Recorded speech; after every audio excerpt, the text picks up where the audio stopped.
La sonnerie stridente du téléphone de Marcus lacéra l'obscurité comme un coup de feu. Il se réveilla en sursaut, le cerveau encore embrumé, et tâtonna sur la table de chevet, renversant un verre d'eau.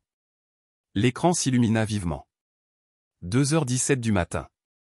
Numéro inconnu. L'espace vide à côté de lui semblait se moquer de lui. Rebecca aurait dû être rentrée depuis des heures de son club de lecture hebdomadaire. Elle était partie à 7 heures, portant un chemisier qu'il n'avait jamais vu, un parfum coûteux flottant dans son sillage. « Allô » Sa voix était rauque de sommeil. « Est-ce bien Marcus Reed ?» La voix était détachée, professionnelle. « C'est moi. » Marcus se redressa, instantanément alerte. « Agent Daniels de la police métropolitaine. »« Monsieur, je vous appelle concernant votre épouse, Rebecca Reed. Il y a eu un incident. » La prise de Marcus se resserra sur le téléphone. « Quel genre d'incident ? Est-ce qu'elle est blessée ? » Elle a été retrouvée dans une situation compromettante au motel Westlake. Les services d'urgence l'ont transportée à l'hôpital Memorial. Vous devriez venir immédiatement. Le motel Westlake ? C'était à l'autre bout de la ville, loin de son soi-disant club de lecture. Qu'est-ce qu'elle faisait là ? Je ne peux pas vous donner plus de détails au téléphone. Le personnel des urgences vous informera à votre arrivée. J'arrive dans 15 minutes. Marcus raccrocha. Il alluma la lampe et enfila des vêtements à la hâte, son esprit d'avocat cataloguant déjà les incohérences des derniers mois. Le téléphone de Rebecca toujours face contre table. La façon dont elle orientait son ordinateur portable quand il entrait. Ses courriels professionnels urgents qui semblaient toujours arriver pendant le dîner. L'abonnement à la salle de sport qu'elle avait exigé, bien qu'il y en ait une plus proche de chez eux. Le trajet jusqu'à l'hôpital Memorial fut un flou. Marcus grilla un feu rouge, sans même s'en rendre compte. L'éclat fluorescent des urgences agressa ses yeux alors qu'il franchissait les portes coulissantes. « Rebecca Reed » dit-il à l'infirmière à l'accueil. La police a appelé à son sujet, et une sorte de pitié traversa le visage de l'infirmière. « Oui, monsieur Reed. Le docteur Merritt arrive dans un instant. » Marcus arpentait la salle d'attente, ses chaussures grinçant sur le sol ciré. Lorsque les portes de la zone de traitement s'ouvrirent, il se précipita immédiatement sur le médecin. « Où est ma femme ?» Le docteur Merritt fit un geste vers un coin isolé. « Votre femme est en chirurgie. Nous sommes en train de retirer un corps étranger qui s'est logé à l'intérieur. C'est une procédure délicate, mais elle est stable. » Corps étranger ? La bouche de Marcus s'assécha. Le docteur Merritt se trémoussa mal à l'aise. « Je ne peux pas vous donner de détails plus précis pour le moment. » Un policier s'approcha d'eux, plus jeune que Marcus ne l'avait imaginé d'après l'appel téléphonique, avec un visage qui semblait trop juvénile pour son attitude sérieuse. « Monsieur Reed », l'agent Daniels lui tendit la main. « Si je pouvais vous parler en privé. » Marcus le suivit dans une petite alcôve. « Votre femme a été retrouvée dans la chambre 203 du motel Westlake. Les images de sécurité ont enregistré un homme quittant les lieux précipitamment peu avant l'appel au 911. »« Qui ?» demanda Marcus. « Un individu d'environ 1,88 m, de corpulence athlétique. Nous travaillons à l'amélioration des images. » L'agent Daniels fit une pause. La chambre montrait des signes évidents d'intimité. La vision de Marcus se rétrécit pendant un instant. « Je veux la voir. »« Monsieur. » »« Elle est en chirurgie, » protesta le docteur Merritt, mais Marcus se précipitait déjà à travers les portes du bloc opératoire. Les ailes chirurgicales s'étendaient devant lui. À travers la fenêtre de la troisième porte, il pouvait voir le personnel médical regroupé autour d'une table. Au centre gisait Rebecca, inconsciente. Avant que quiconque puisse l'arrêter, Marcus se précipita dans la salle d'opération. Le chirurgien tenait quelque chose qui était indéniablement un jouet, massif et grotesque, alors qu'une infirmière essayait de bloquer la vue de Marcus. « Monsieur, vous ne pouvez pas être ici. » Le chef de service se précipita pour intervenir. « Monsieur Reed, s'il vous plaît. Nous devons maintenir un environnement stérile. » Marcus se laissa entraîner à l'extérieur, son esprit se cristallisant en une rage froide et dure. Alors que l'aube se levait sur la ville, il fit un vœu silencieux. Rebecca paierait pour sa trahison, et quel que soit son amant, il le détruirait complètement. 3 heures plus tard, Marcus était assis dans la chambre d'hôpital de Rebecca, la regardant reprendre conscience. Ses paupières s'ouvrirent en tremblant, la confusion cédant la place à la reconnaissance puis à une peur nue lorsqu'elle vit son expression. Marcus. Sa voix était à peine audible. Que s'est-il passé? C'est ce que j'aimerais savoir. Sa voix était arctique. Pourquoi ne me parlez-vous pas de votre soirée au club de lecture? Les doigts de Rebecca se crispèrent sur la couverture d'hôpital. Tout est flou. Chambre 203, motel Westlake. Marcus se pencha en avant. Rappelez-vous maintenant. La couleur quitta le visage de Rebecca. Une larme coula sur sa joue. Marcus, s'il te plaît. Qui est-ce? La question lacéra l'air. Il s'appelle Connor, murmura-t-elle finalement, chaque mot semblant lui causer une douleur physique. Connor Alvarez. Je l'ai rencontré à Elite Fitness Studio il y a 3 mois. 3 mois à me mentir en face. La voix de Marcus était mortellement calme. 3 mois de trahison. Ce n'était pas censé arriver, dit Rebecca désespérément. C'était mon entraîneur personnel. On parlait après les séances. Il me faisait me sentir. Épargnez-moi le roman à l'eau de rose, la coupa Marcus. Je veux des détails, maintenant. Connor entraîne les clients avancés, Rebecca essuya ses larmes. Marcus, que s'est-il passé hier soir? Il m'a poussé à essayer des choses. Quand ça a mal tourné, il m'a juste laissé là, seul. J'aurais pu mourir. Et pourtant, vous voilà. Marcus se leva brusquement. Je vais retrouver votre téléphone. Quoi? Pourquoi? La panique remplaça le chagrin dans la voix de Rebecca. Parce que je veux des preuves pour mon avocat, dit Marcus froidement. Dans le couloir, il coinça l'agent Daniels. J'ai besoin du téléphone de ma femme. C'est une preuve de sa liaison avec Connor Alvarez. Et c'est un entraîneur à Elite Fitness. Daniels haussa un sourcil. Elle l'a identifié? Oui. Et je veux voir tous les messages échangés. Le téléphone est actuellement une pièce à conviction dans notre enquête, expliqua Daniels. Une enquête sur quoi? Un jeu qui a mal tourné. La voix de Marcus était tranchante comme une lame. Où l'accusez-vous d'abandon? Daniels l'observa avant d'acquiescer. Suivez-moi. Dans une petite salle des pièces à conviction, Daniels récupéra un sac plastique transparent contenant les affaires de Rebecca, y compris son téléphone à l'écran fissuré. Le code, demanda Marcus. 0412, la voix de Rebecca venait de l'entrée. Elle se tenait là, agrippant une potence à perfusion, sa chemise d'hôpital la rendant petite et fragile. C'est notre anniversaire. L'amère ironie crispa la mâchoire de Marcus lorsqu'il saisit les chiffres. L'écran se déverrouilla sur une application de messagerie ouverte sur Canada. Ce qu'il trouva confirma ses pires soupçons. Des mois de messages, chacun une nouvelle trahison. Tu me manques déjà. Le club de lecture de jeudi ne saurait tarder. Hier soir, c'était incroyable. Je ne me suis jamais sentie aussi vivante. Ton mari travaille tard ce soir, encore. Parfait. Viens. Des photos suivirent, Rebecca en lingerie qu'il n'avait jamais vue, des photos intimes clairement destinées à Connor. Mais le pire, c'étaient les messages se moquant de lui, riant de son ignorance. Marcus est un idiot. Tout ce qui l'intéresse, ce sont ses dossiers. Il a même cru que j'étais à un dîner avec un client. Drôle d'avocat.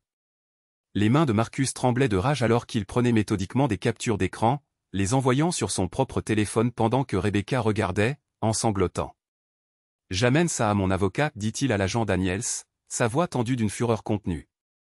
Nous aurons besoin du téléphone comme preuve, mais je m'assurerai que vous obteniez des copies de tout ce qui est pertinent pour votre procédure. Marcus hocha la tête d'un signe de tête et appela son associé.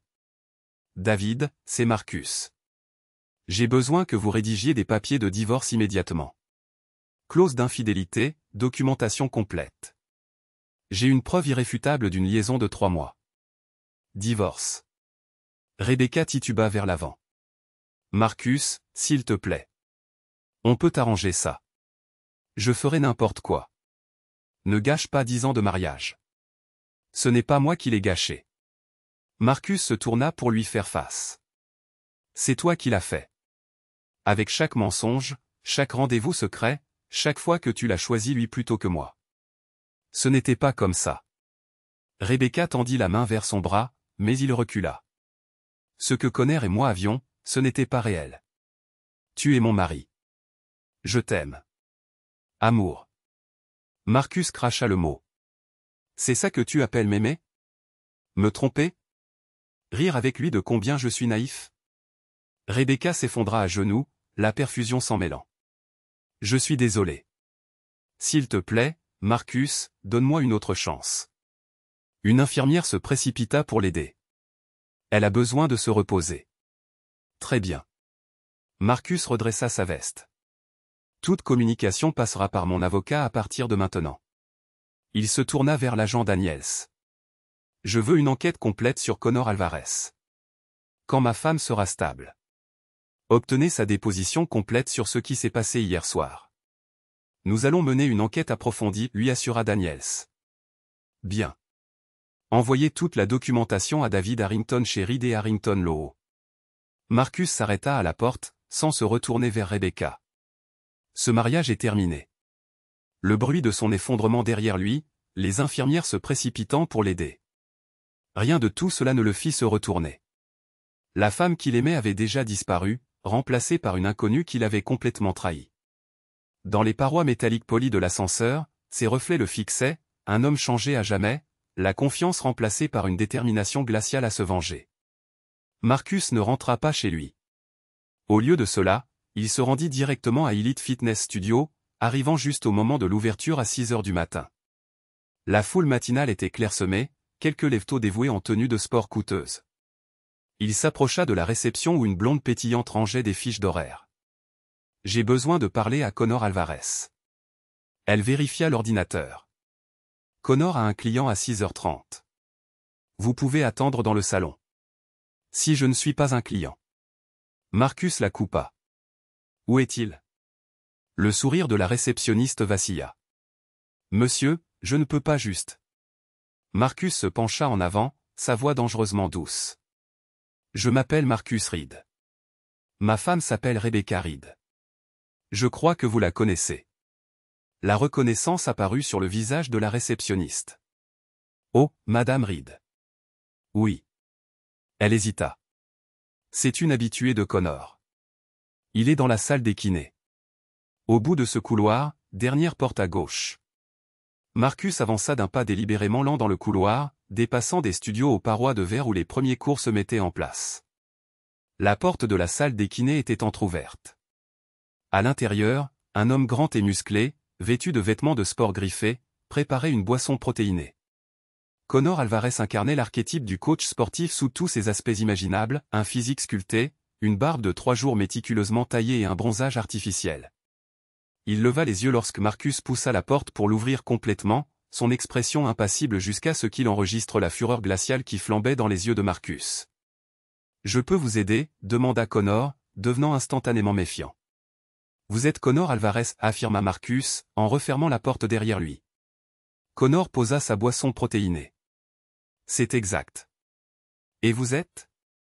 Marcus Reed, le mari de Rebecca. La couleur quitta le visage de Connor, et il recula involontairement d'un pas avec « Écoutez, mec, je ne sais pas ce que vous croyez. Épargnez-moi ça. » Marcus avança lentement. « Rebecca est à l'hôpital.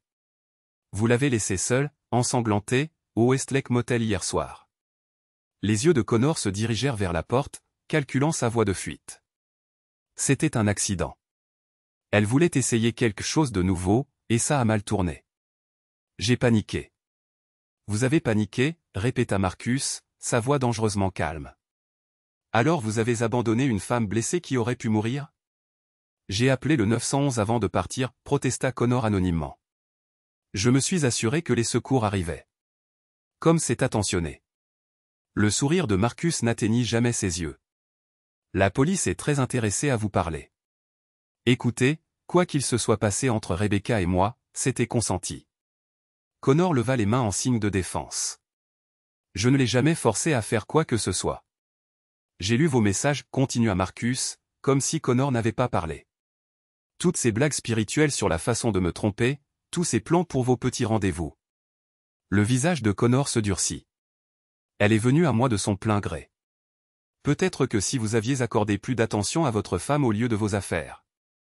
Marcus se déplaça avec une rapidité surprenante pour un homme en costume d'affaires. Le coup de poing atterrit directement dans le plexus solaire de Connor, le pliant en deux. Alors que Connor haletait pour reprendre son souffle, Marcus l'attrapa à la gorge, le plaquant contre le mur. « Je pourrais te tuer sur le champ » murmura Marcus, en appuyant son avant-bras sur la trachée de Connor. « J'ai défendu assez d'assassins pour savoir exactement comment faire passer ça pour de la légitime défense. » Les yeux de Connor exorbitaient, son visage rougeoyant, il gratta l'avant-bras de Marcus. « Mais ce serait trop rapide » continua Marcus, relâchant la pression juste assez pour laisser Connor reprendre une respiration saccadée. « Je veux que tu souffres. Je veux que tu perdes tout, comme moi. » Il relâcha Connor, qui s'effondra au sol, toussant violemment. « La police sera là bientôt. » Marcus redressa ses manchettes. « J'ai déjà porté plainte pour mise en danger de la vie d'autrui et abandon. D'ici ce soir, ton visage sera partout dans les journaux. Le coach qui a laissé sa maîtresse mourir après un jeu qui a mal tourné. Vous ne pouvez rien prouver » râla Connor, toujours à genoux. Marcus rit froidement. « Je suis l'un des meilleurs avocats pénalistes de cette ville. J'ai la déposition de Rebecca, les images de surveillance du motel et vos SMS discutant de vos plans pour hier soir. » Il se pencha. « Tu es fini dans cette ville. Aucune salle de sport ne t'embauchera. Aucune femme ne te fera confiance. Ta vie, telle que tu la connais, est terminée. » Connor se jeta en avant, frappant sauvagement. Marcus esquiva facilement, les réflexes de boxeur de ses années universitaires toujours aiguisés. Il attrapa le bras de Connor et le tordit derrière son dos, le forçant à se retrouver face contre terre. « C'est une agression » l'informa Marcus d'un ton désinvolte, son genou appuyé sur la colonne vertébrale de Connor. « Maintenant, nous pouvons ajouter ça aux charges. » La porte s'ouvrit brusquement. L'officier Daniels se tenait là avec deux policiers en uniforme, observant la scène avec un détachement professionnel. « Connor Alvarez » demanda Daniels, bien qu'il s'agisse clairement d'une formalité. « C'est lui. » Marcus relâcha Connor et recula, ajustant sa cravate. « Il vient de m'agresser. »« Monsieur Alvarez, vous êtes en état d'arrestation en relation avec l'incident du Westlake Motel hier soir » récita Daniels, en faisant un signe de tête aux policiers en uniforme qui traînèrent brutalement Connor sur ses pieds. « Vous avez le droit de garder le silence » alors qu'il menottait Connor. Marcus croisa son regard. « Ce n'est que le début » dit-il doucement, à la seule intention de Connor. « Avant que j'en ai fini avec toi, tu regretteras de n'avoir jamais rencontré Rebecca. » Le visage de Connor se tordit de rage et de peur alors que les policiers le traînaient à travers la salle de sport principale, devant les clients et le personnel choqué. La marche de la honte était exactement ce que Marcus avait voulu, une humiliation publique. La première tranche de sa vengeance. Marcus suivit à distance, savourant le spectacle alors qu'il poussait Connor à l'arrière d'une voiture de patrouille. Plusieurs spectateurs étaient déjà en train d'enregistrer avec leur téléphone. À midi, l'arrestation de Connor serait déjà un sujet brûlant au niveau local. Le soir venu, l'affaire éclaterait au niveau national, le parfait sujet pour la presse à scandale. L'agent Daniels s'approcha de lui tandis que la voiture de patrouille s'éloignait. « C'était bien pratique, notre arrivée juste au moment où il vous agressait. » Un timing heureux, concéda Marcus avec un sourire glacé. Daniels ne semblait pas convaincu. « Monsieur Reed, je comprends votre colère, mais je dois vous mettre en garde contre le fait de vous faire justice vous-même. Jamais de la vie. » L'expression de Marcus était l'image même de l'innocence. « Je suis un officier de justice. Je respecte la procédure légale. » Il jeta un coup d'œil à sa montre. « En parlant de ça, j'ai un rendez-vous avec mon avocat en divorce. » Alors que Marcus se dirigeait vers sa voiture, son téléphone vibra pour une alerte d'actualité. Un blog local spécialisé dans les faits divers avait déjà repris l'affaire, un coach sportif arrêté après qu'un jeu érotique ait failli tuer une cliente mariée. La machine à détruire était en marche. La réputation de Connor serait anéantie avant même qu'il ne puisse payer sa caution. Et Rebecca ? Son humiliation ne faisait que commencer. 2 semaines plus tard, Marcus était assis dans le bureau de David Harrington, passant en revue la stratégie de divorce. Le soleil matinal traversait les fenêtres, illuminant la satisfaction sinistre sur les visages des deux hommes. « L'audience préliminaire s'est mieux déroulée que nous ne l'espérions » rapporta David, ajustant ses lunettes. Le juge Kowalski était visiblement dégoûté par l'épreuve. « La clause d'infidélité dans votre contrat de mariage tient bon. Résumez-moi ça, dit Marcus en se penchant en avant. La maison est à vous. Tous les comptes financiers restent sous votre contrôle. Les 2 véhicules restent en votre possession. David souligna chaque point avec son stylo. Rebecca n'obtient que ce qu'elle a apporté dans le mariage, ses effets personnels, ses économies d'avant le mariage et sa Volvo. Qu'en est-il de sa demande sur la société? Rejetée. Complètement. Le juge a été particulièrement insensible, étant donné les circonstances. David parcourut d'autres documents. Elle est responsable de tous les frais médicaux liés à l'incident, soit environ 75 000 $. Le juge a cité son comportement imprudent comme justification. Marcus acquiesça, l'expression soigneusement neutre. Et Conor Alvarez, accusé de mise en danger de la vie d'autrui, de négligence criminelle et d'agression. Il risque de 3 à 5 ans. David se permit un petit sourire. Le procureur insiste lourdement après que 2 autres femmes se soient manifestées avec des histoires similaires. D'autres femmes? Marcus haussa un sourcil. Apparemment, notre maître, Alvarez, avait l'habitude de séduire ses clientes, de repousser les limites, puis de les abandonner quand les choses tournaient mal. David sortit une coupure de presse. Elite Fitness fait face à de multiples poursuites judiciaires. Ils ont mis fin à son contrat de travail et mettent en œuvre d'importantes mesures de gestion de crise. On frappa à la porte. L'assistante de David entra avec une épaisse enveloppe. Le jugement de divorce définitif vient d'arriver, annonça-t-elle. Et Monsieur Reed, le détective Torres est là au sujet de l'affaire Alvarez. Le détective Richard Torres, qui avait remplacé l'agent Daniels en tant qu'enquêteur principal, entra, l'air sombre. Monsieur Reed. Monsieur Harrington a pensé que vous voudriez savoir qu'Alvarez a accepté un accord de plaidoyer ce matin. Les termes? 5 ans, admissible à la libération conditionnelle après 3 ans, suivi psychologique obligatoire et inscription en tant que délinquant sexuel. Torres lui tendit des documents.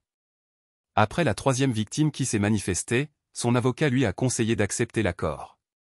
La 3e, demanda Marcus, sèchement. Torres acquiesça. Une étudiante. Même pas une de ses clientes, il l'a rencontrée dans un bar. Même schéma de comportement. Elle avait eu trop peur de se manifester jusqu'à présent. Marcus assimila ces informations, la mâchoire crispée en silence. Et le témoignage de Rebecca. Essentiel à l'accord de plaidoyer. Elle a fourni des récits détaillés de la façon dont Alvarez a progressivement intensifié leur rencontre, l'a poussée à des actes plus extrêmes, puis l'a abandonnée. A-t-elle mentionné à quel point elle était consentante? La voix de Marcus se durcit. Comment elle riait avec lui de me tromper? Le ton de Torres était prudemment neutre. Votre ex-femme a été manipulée par un prédateur. Elle était une participante consentante. Marcus le coupa. Ne la dépeignez pas comme une victime innocente. Torres se contenta d'acquiescer. Le bureau du procureur vous enverra la documentation officielle pour vos dossiers. Après son départ, Marcus fixa le jugement de divorce, son sceau officiel brillant d'un éclat moqueur. L'avocat de Rebecca a appelé ce matin, dit David prudemment.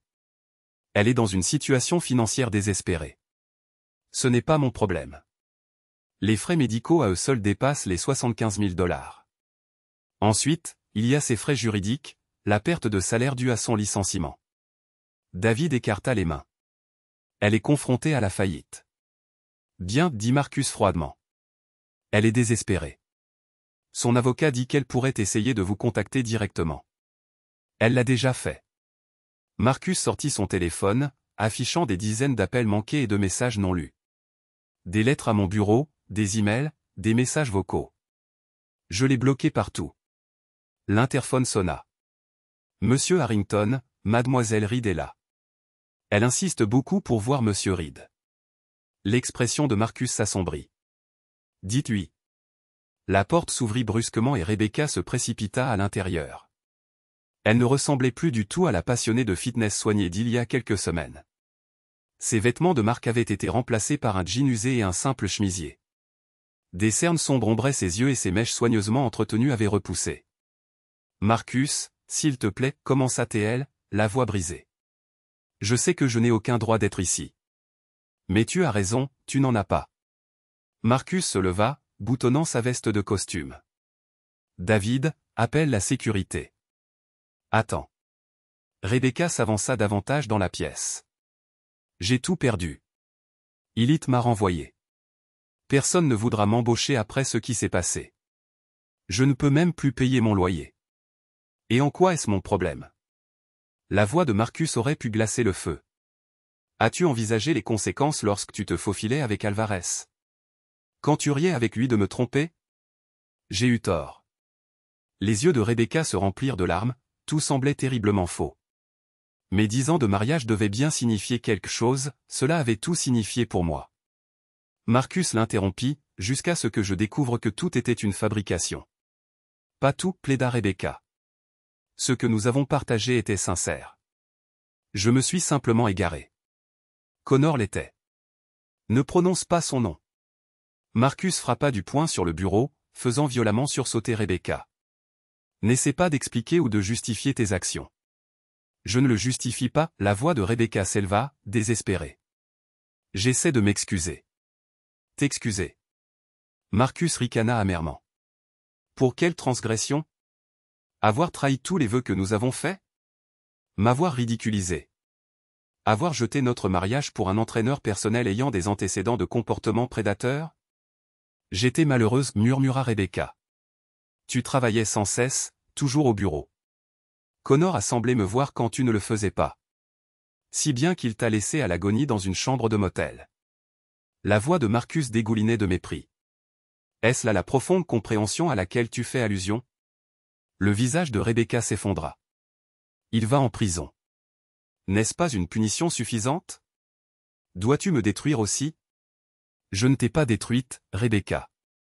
Tu t'es détruite toi-même. Marcus se dirigea vers la porte, s'arrêtant seulement lorsque Rebecca cria une dernière fois, « Je t'aime encore » murmura-t-elle. Marcus se figea, puis se retourna lentement. Pendant un instant fugace, quelque chose vacilla dans ses yeux, peut-être de la douleur, ou un fantôme de l'amour qu'ils avaient autrefois partagé. Mais cela disparut rapidement, remplacé par une froide détermination. L'amour ne ment pas, Rebecca. L'amour ne trahit pas. Ce que tu ressens n'est pas de l'amour, c'est du désespoir.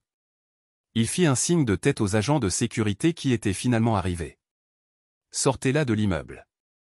Alors que les gardes escortaient Rebecca hors de la pièce, doucement mais fermement, ses sanglots brisés résonnaient dans le couloir. Marcus observa impassible, ne ressentant qu'une satisfaction morne que justice, sa version de celle-ci, ait été rendue. Ce soir-là, Marcus rendit visite à Connor Alvarez au centre de détention du comté. L'entraîneur sportif avait l'air sensiblement différent après 2 semaines de détention. Le bronzage artificiel avait disparu, ses cheveux soigneusement coiffés étaient raplaplats et sa silhouette athlétique avait déjà commencé à s'affaisser à cause de l'inactivité. Ils étaient assis l'un en face de l'autre à une table en métal dans la salle de visite, séparés par une vitre blindée. Connor décrocha le téléphone à contre-cœur. « Tu viens te réjouir ?»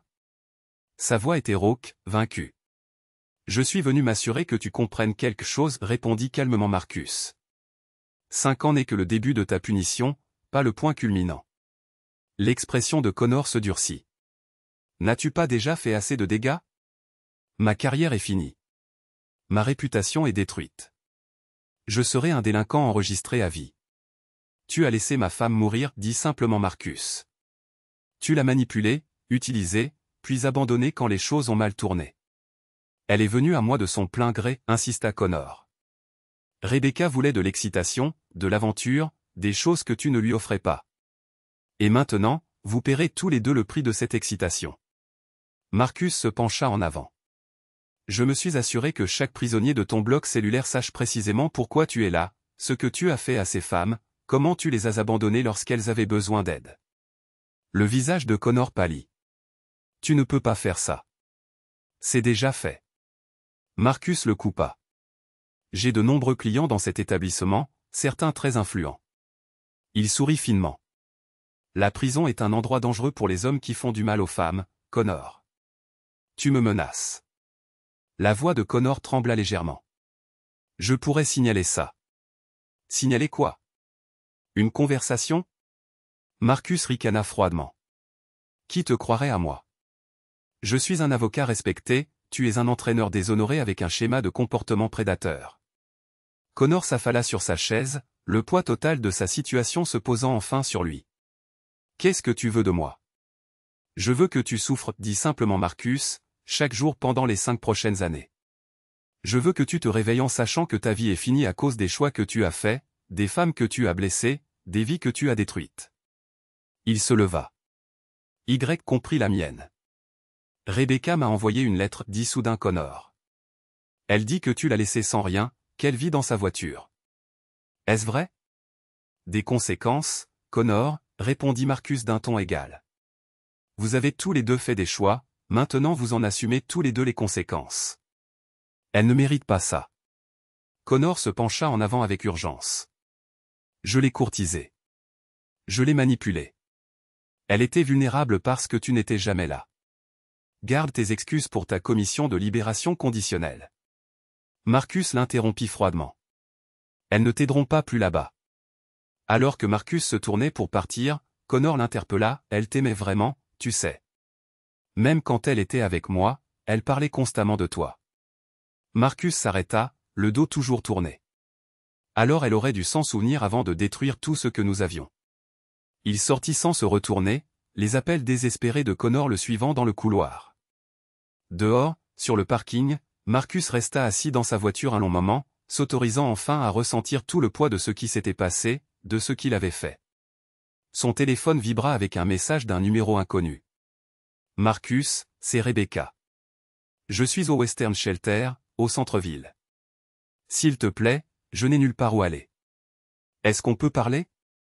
Juste une fois. Marcus démarra le moteur sans répondre.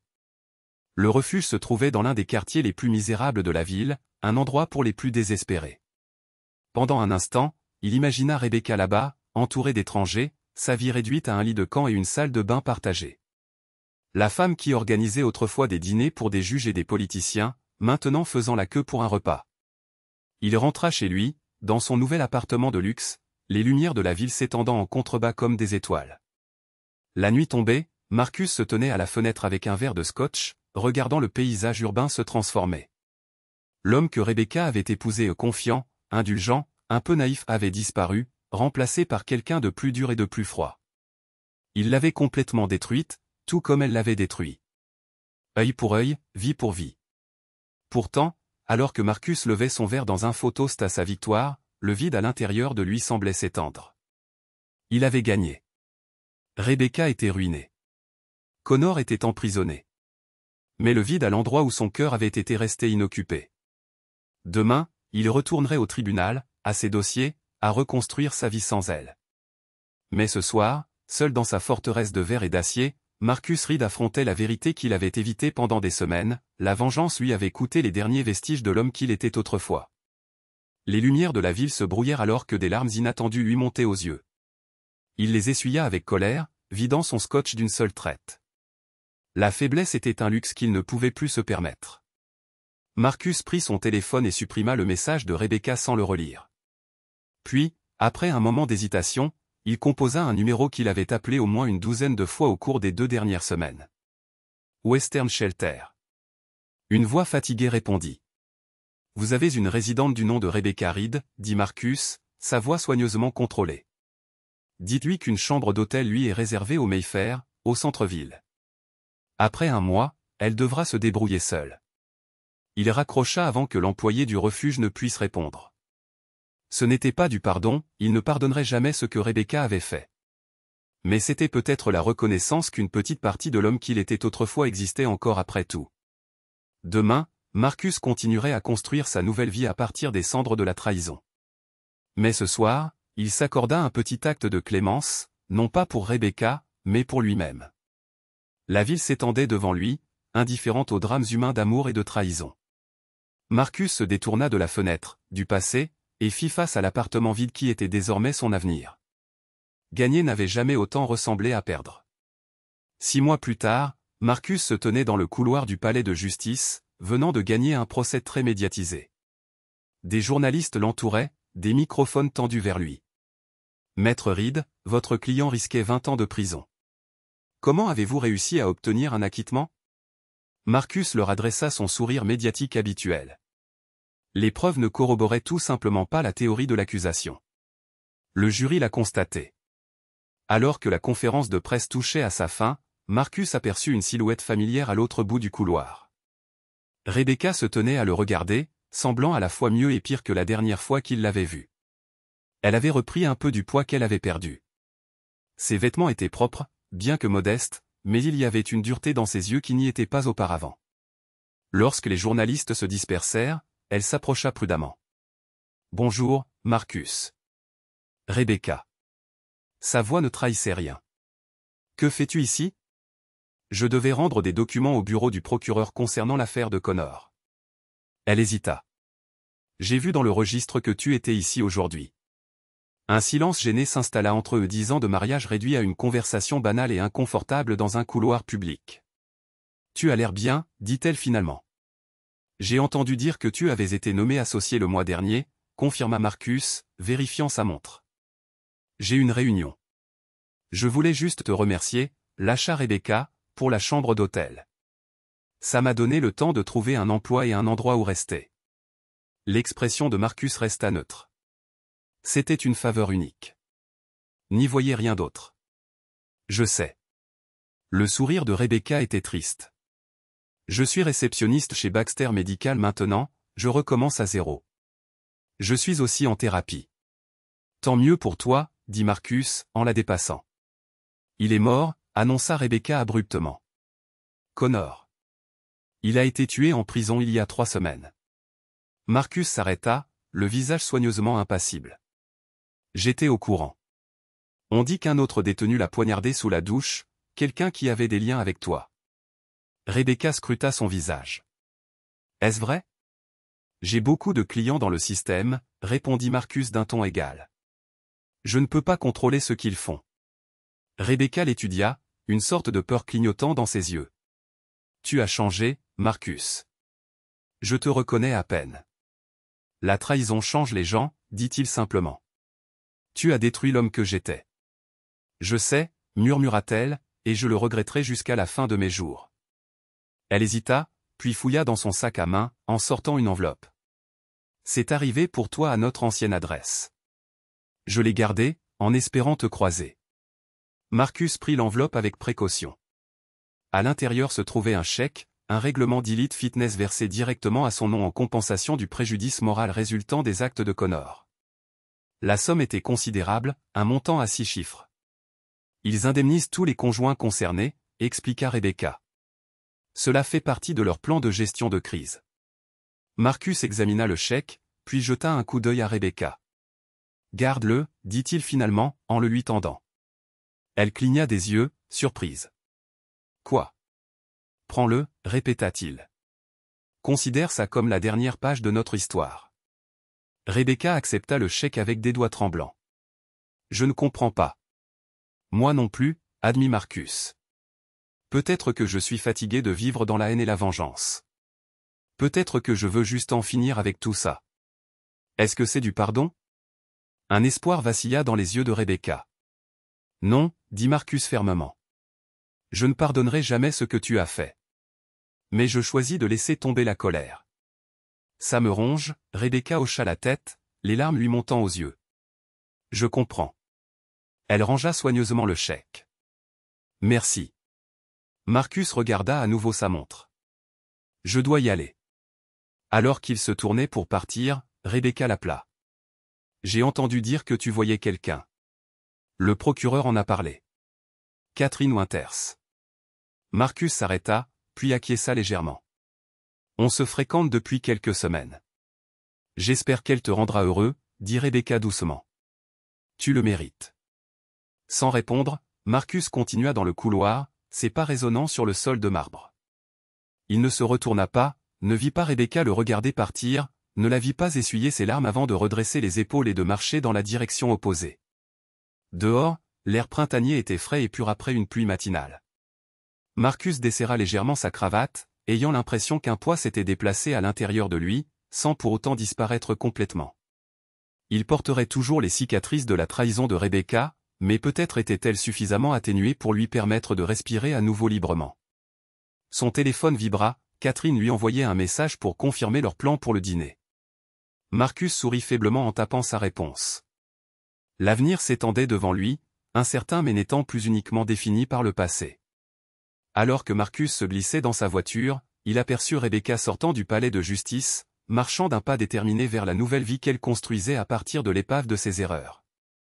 Pour la première fois depuis cet appel téléphonique tard dans la nuit qui avait brisé son monde, Marcus ressentit quelque chose d'autre que de la rage quand il la regarda. Pas du pardon, certainement pas de l'amour.